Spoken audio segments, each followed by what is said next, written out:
आज हम एक ऐसे हिंदू राज्य के बारे में पढ़ने जा रहे हैं जिसे विजयनगर साम्राज्य के नाम से जाना जाता है। इसका टाइम पीरियड रहा है 1336 से 1650 ईस्वी। विजयनगर का शाब्दिक अर्थ है जीत का शहर। अब चर्चा करते हैं इसकी स्थापना किसने की। तो दो भाई थे, हरिहर एवं बुक्का राय। इनके पिता का नाम था संगम और इन्हीं के कारण इस वंश का नाम पड़ा था संगम वंश। विजयनगर साम्राज्य में कुल 4 राजवंश हुए हैं। सबसे पहला है संगम वंश, उसके बाद है सालू वंश, फिर है तुल्लु वंश, उसके बाद है अराविडु वंश। अब इनके शासनकाल की चर्चा करते हैं। संगम वंश रहा है 1336 से 1485 ईस्वी। सालू वंश है 1485 से 1505 ईस्वी। तुल्लु वंश है 1505 से 1570 ईस्वी। अराविडु वंश है 1570 से 1650 ईस्वी। वर्तमान में अगर हम इसके अवशेष देखना चाहते हैं तो हमें ये अवशेष हम्पी कर्नाटक के बेल्लारी जिले में देखने को मिलते हैं। विजयनगर साम्राज्य में सबसे शक्तिशाली शासक बताया गया है किरसन देव राय को, जिनका शासनकाल रहा है 1509 से 1529 ईस्वी तक।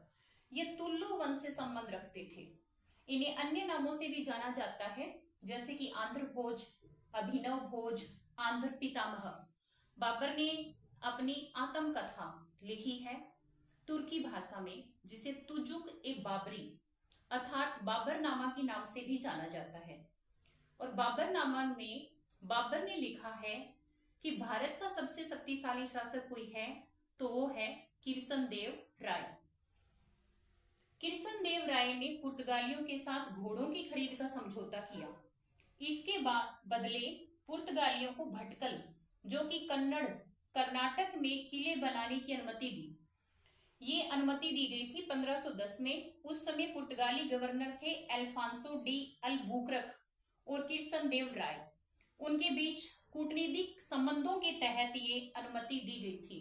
कूटनीतिक संबंध का मतलब है कि पुर्तगाली अगर किरसन देव राय को घोड़े दे रहे हैं तो विजयनगर साम्राज्य, जिसके शक्तिशाली शासक हैं किरसन देव राय, जिनका शासनकाल है 1509 से 1529, तो वो उस समय उन्हें क्या देंगे, तो ये भटकल कन्नड़ है ना, ये एक तटीय व्यापारिक बंदरगाह है।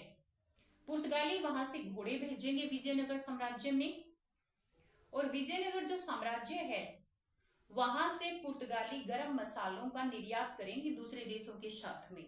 आशा करती हूँ आज की वीडियो आपको पसंद आई होगी।